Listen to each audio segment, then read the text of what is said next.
Welcome everybody to today's webinar on employee journey mapping. My name is Joe Pierce. I'll be your host today. And we have an exciting webinar today. We're going to have a short discussion on employee journey mapping. So I want to unlock the power of employee journey mapping so that you can better understand what it is, how you can use it in your current jobs. We'll talk about some of the different stages of employee journey mapping. And hopefully you have some good takeaways that you can take back to your organizations. You can apply to some of the jobs that you're doing, and we'll go from there. So first and foremost, please let me know where you're joining from, just to give me a sense of where we are in the map. I'm used to a very global cohort of students when I teach classes. And so it helps with engagement, helps me kind of bring it into perspective. I'm coming to you today from Chesapeake, Virginia. So on the East Coast, we have some folks from San Antonio, Texas, I know, and quite a few from Phoenix, Arizona. So welcome from the heat. Sarasota, Florida, thank you. Plano, Texas, great. Very, very much glad to have you. In order to make this session as interactive and engaging as possible, I will ask questions. And so I'll ask questions, and I'd like for you to try to participate, share your information, share your thoughts, your insights, your questions. Please don't hesitate to put questions here in the chat. I see some great comments on the chat. Miami, Florida, welcome. And we're glad to have you. So please go ahead and let us know where you're from. And go ahead and ask any questions that you may have in reference to employee journey mapping. And if I don't answer them, I'll do my best to. And if I don't quite get there, we will try to follow up with you and get those questions answered. You can also use the Q&A button, and that way I can track which questions I've answered and not. But remember, it's, you know, I am going to be talking, and I have only a few slides, so it's not slide heavy. It's more of a conversation. So yeah, America's Furnace, I love it. And Bill Powers, welcome from Louisville, Kentucky. So great to have everybody. So first question I have is do we have anybody with any deep experience in employee journey mapping in here? So if you have experience, please let us know. If you have some experience using it, tell the rest of the group, how did you use employee journey mapping? Okay. And then we'll come back to that. By the end of this webinar, I hope to leave you with a solid understanding of how employee journey mapping, it can be a powerful tool. It can help you strengthen your human resources practices. It can help you increase employee engagement. And hopefully I'll leave you with a few actionable steps of what you can do to implement employee journey mapping effectively in your organization. So let's get started. So let's talk about the employee journey and the different stages that employees go through. And we can talk about how, as we go through employee mapping, we can really identify what our employees are thinking about, what they experience. And our goal is to help improve the employee experience in such a way that it creates value for not only for the employee, but also for the organization. So from the initial attraction, when we are identifying potential employees, and we're looking at that attraction and that recruitment phase, we try to bring the best talent to our organizations. Then once we go through the hiring process, then we onboard, then employees have some kind of development and growth. And then finally, employees are going to leave. And so all employees aren't going to stay there for 10 to 20 years. Employees do leave. And so when employees decide to leave, then they finally have to do some kind of offboarding, turn in at least their badge, their computer, or whatever work materials they have. And we think through that as an employee's journey. During that journey, there's some specific touch points that employees go through. Those touch points create an opportunity for us to either create a positive or a negative employee experience. So we're going to talk about 5 steps to do employee journey mapping. The first step is that we're going to define and select what types of employees that we have. So as we think about this, we have to look at what different roles we have, what different departments are we experiencing, what stage of a career. Okay, I'm still seeing the blue title slide. Yes, it should have already changed. It's a little bit of a lag time. So hopefully it has popped up. Rob, if you can give me a thumbs up, or yeah, perfect. Yeah, so a little bit of a lag time because we are, presenting, but hopefully it catches up. So again, first step is define and select the employee type. The key is to really think through what characteristics are we facing? What are the needs of this employee group? And then we can create a more targeted and relevant journey map. One way that we do this is by creating a persona. Okay, and a persona is simply a way to do this defining and selecting employee type. So for example, you can think of, I've recently done some work with a few counties and municipal offices. And so they think through their different types of employees that they may have. And I'll go on to the next slide. And so as they're personalizing these different roles, personalizing the roles really helps you identify what are the needs, wants, desires of each type of employee that you may have. And here's a couple of examples here. And by identifying the persona, you can really use this as a targeted way to apply your journey map. Has anybody have experience using personas in your organizations? Please go ahead and put it in the chat. And if you have, how have you used personas? Just a sentence or a note? Yeah, web usage, great. Sonia says, a little for external recruitment into our organization. So you can think of the type of people that you want to hire. But yeah, Paul says, great, looking for a specific skill set when hiring. Yeah, it's very, very good. Oftentimes, Abby says, when writing job descriptions, right, we think of that person that we want to bring on our team, okay? And so here's just a good example is you can look on here and see these are the different types of people that we may have. You can understand what their profile is and what goals they may have, because they may have individual goals that may or may not line up with your organizational goals. Sean, great example. Personas to help guide user story creation. As a persona, to ensure we have a clear type of person in mind for the problem we're solving. Perfect. Used for system automation. Great. And so personas help us make it, as the word says, very personal as we think about what types of people we're bringing onto our team, what types of needs and wants and desires that we may have. As we craft a persona, I like to use kind of a quadrant style and make almost like a card and be creative with it and actually put a picture. And again, these are, as we think about it, you could say this is your typical employee. It doesn't have to be typical, but as you think about the different types of employees you have, you may have a mix of initial entry persons. You may have some very experienced people coming on your team. And so you can kind of map out and do a journey map for each type of employee that you may have.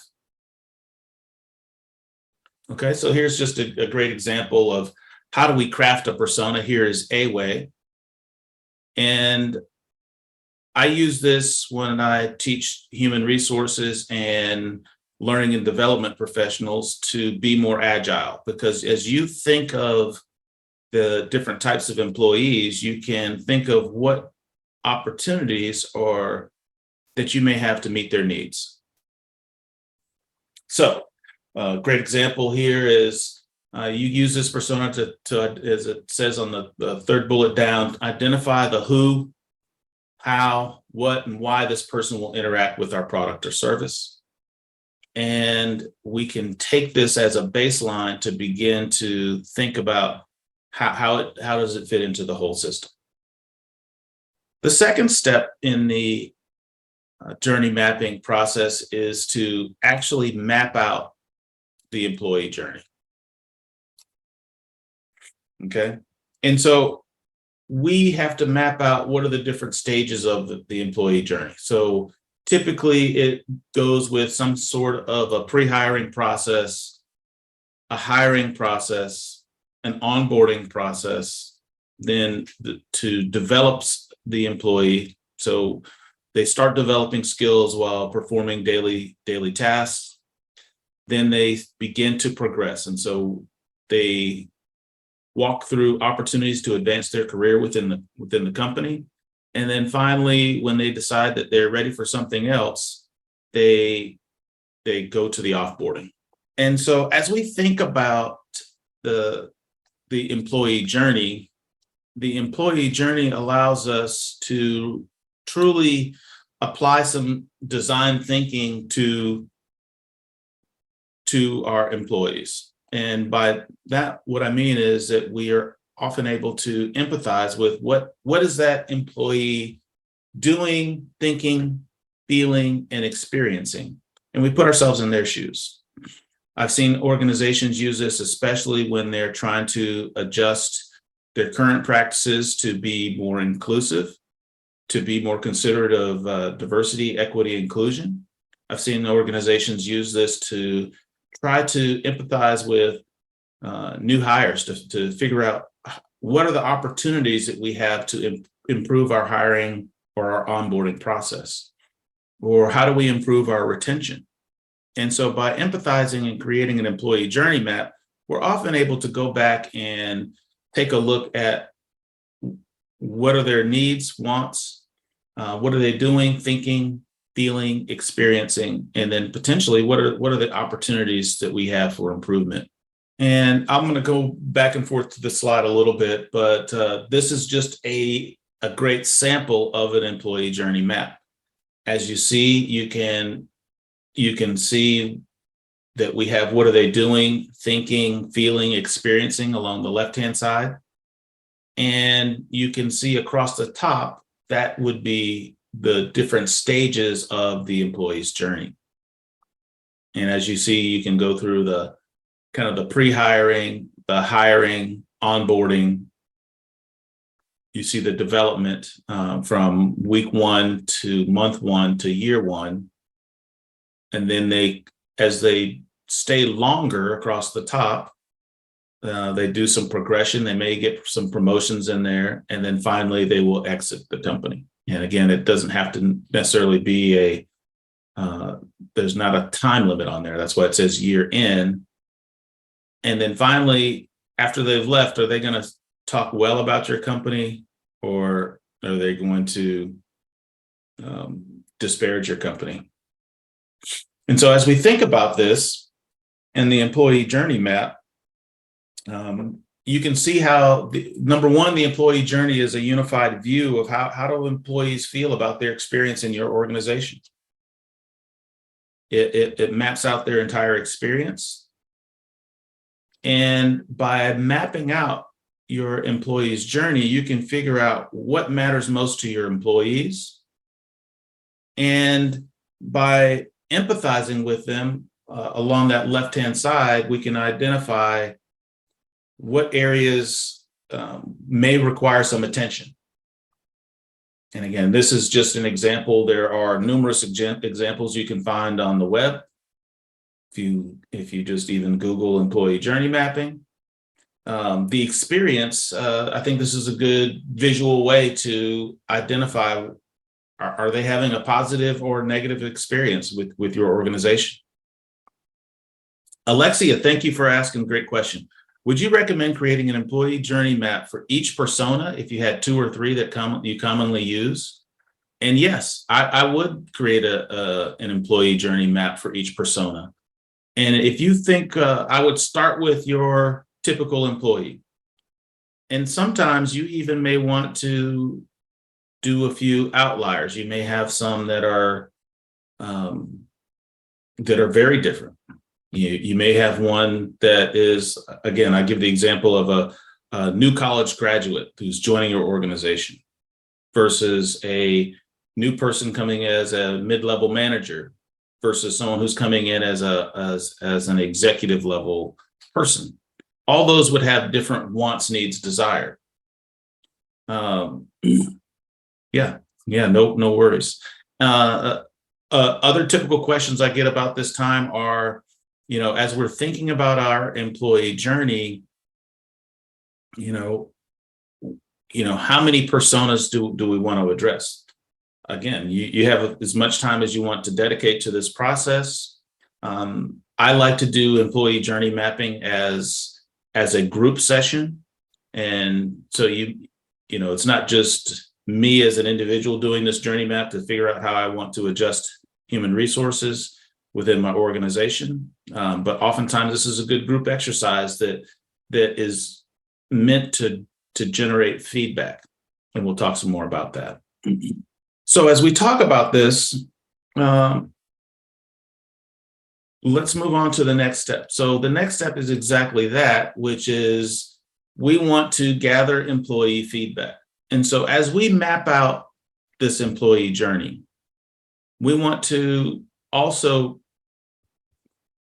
gain feedback. So in order to create an effective employee journey, you have to have the ability to connect with the different people along every stage of the employee journey.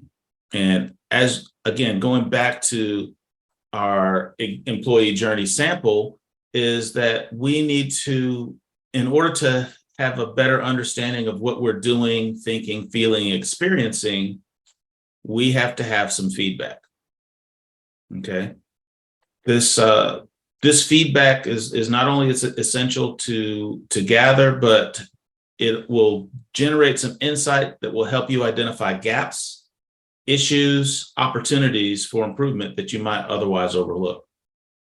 And that's why that column along the bottom, the row at the bottom of our slide shows these are some opportunities that may come out of appropriately describing our employee journey. And again, the next step is, so feedback will help you identify the opportunities. The opportunities we try to capture along that bottom row. And with an employee map and with a journey map and employee feedback, opportunities arise that will create value. Okay. And the value could be realized in employee retention. Value could be realized in employee satisfaction, increased job performance. All those are different ways that we create value. It also could lead to increased engagement as we move forward. So, what are ways that your organizations have used journey mapping to identify pain points and improve the employee experience? Does anybody have any experience using journey mapping to identify pain points? Yeah, Sonia says that they are currently doing this to improve their entire onboarding experience across the enterprise. Bill says, nope, they aren't doing it. And so hopefully this gives you some ideas of something that you could easily do as a tool to help drive it. And so employee journey mapping, again, some of the benefits of it are we can help it really, as you use those personas, you can clarify roles and responsibilities. Understand how resources are being allocated. We can understand the employee's sentiment. What are they feeling? and we can begin to forecast what changes in behavior are we expecting to see out of our employees. Another benefit of it, yeah, great, Monday. This is, just participated in a code jam, and this idea was pitched along with using AI to assist. Yeah, very, very interesting. Employee journey mapping also helps us as we can follow the sentiments, and we can predict what sentiments are going to happen based on what we know about employee experiences, based on the feedback that we're gathering, and we can figure out which resources we want to prioritize to fix. And so, as one of you just said, is that we can prioritize the efforts which we are going to address. And so we may see that our onboarding process is too long. And because it's too long, we aren't allowing our employees to begin to perform the duties that they were hired to perform. And if they're not ready to perform those in a certain amount of time, we are actually losing value because we're paying them, they're not able to perform, and we need them to do the work that they were hired to do. So understanding which touch points that you have in each of these along the employee experience, we can find out, those pain points. We can find out what gaps do we have in that employee experience, and we can find opportunities for improvement. So again, journey mapping can help enhance the onboarding process, improve communication channels, foster a culture of continuous learning, and finally, it can help organizations develop. An employee journey map, however, is only as good as it is relevant. And so if you don't go back and look at your employee journey map from time to time, and you forget to do the last step, which is to revise your journey map, because over time, you get different types of employees, employees' needs, wants, desires often change. And so you have to be able to revise that journey map. And so as we do some different revisions and we go back and we look at that employee journey map, taking the time to revise the employee journey map allows you to move forward towards continuous improvement. Okay. And continuous improvement simply means that as employees' needs change, that we go back and address those employee needs. Okay. And we want to continually optimize that performance. Yeah, it's a great question. Sonia asked is, how often do you recommend an organization should audit, evaluate their journey maps? And I think it does depend. It just has to be done on some kind of a cyclical basis.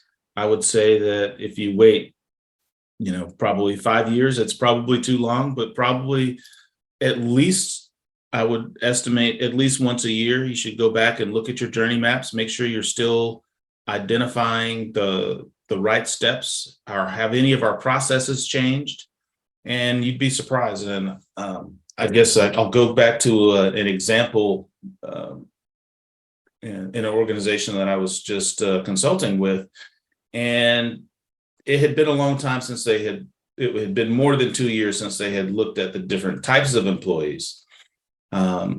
Technology had evolved, and so a lot of their processes were based on were not incorporating the current technology that they were using. There were a lot of gaps that they identified, a lot of complaints and customer feedback that they had from their new hires that helped them identify, wow, this is not working. They're still referring to old systems and processes that are no longer in use. And so I'd say that, to answer your question shortly, Sonia, is that as long as that map is still relevant, it's something that your organization has to periodically look at. So I won't give you an exact time, but if it's been several years, it's definitely too long. Yeah. Any other questions? And again, I know we're just pressing through this a little bit, but I want to give you an opportunity to share. Anybody have any any thoughts, ideas on employee journey mapping or specific questions that you'd like me to address, please feel free to put it in the chat. And again, we talked about employee journey mapping. Great question, Paul. Is the map specific to the employee or specific to the position? I typically will make this employee map. If you go back to the persona, I try to make it specific to that persona. And so you can think of a specific person who, and I like to advise organizations to start with your typical employee. What does that typical employee look like? What are they thinking, feeling, doing? We give them a name and a persona to make it very specific.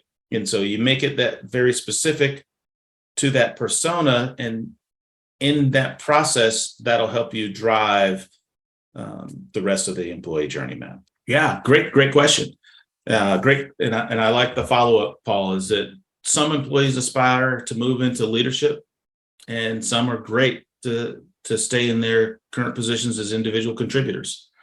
And I like to do this, and you may have to do a journey map from both perspectives to give you a more holistic view of your organizational processes.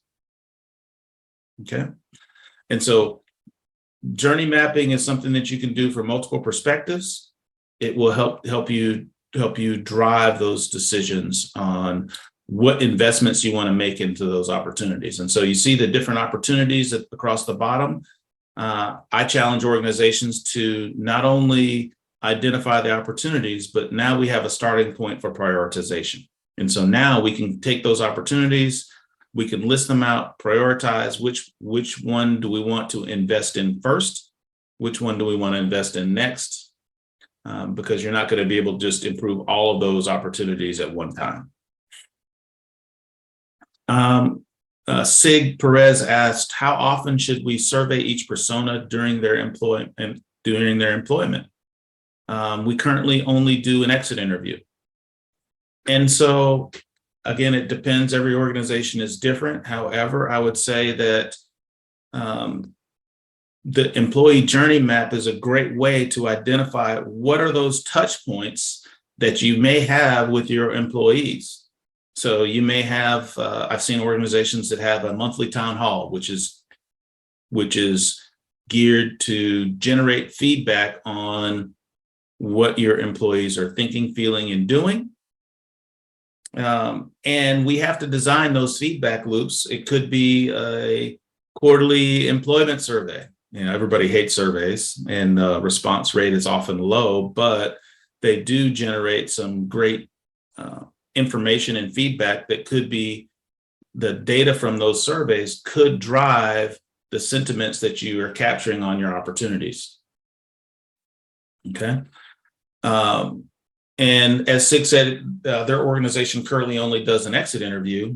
Okay, I understand that. Exit interview can provide, especially on, if you look on the far right, you know, we'll give you some interesting opportunities. However, I would challenge you not to wait till just an exit interview.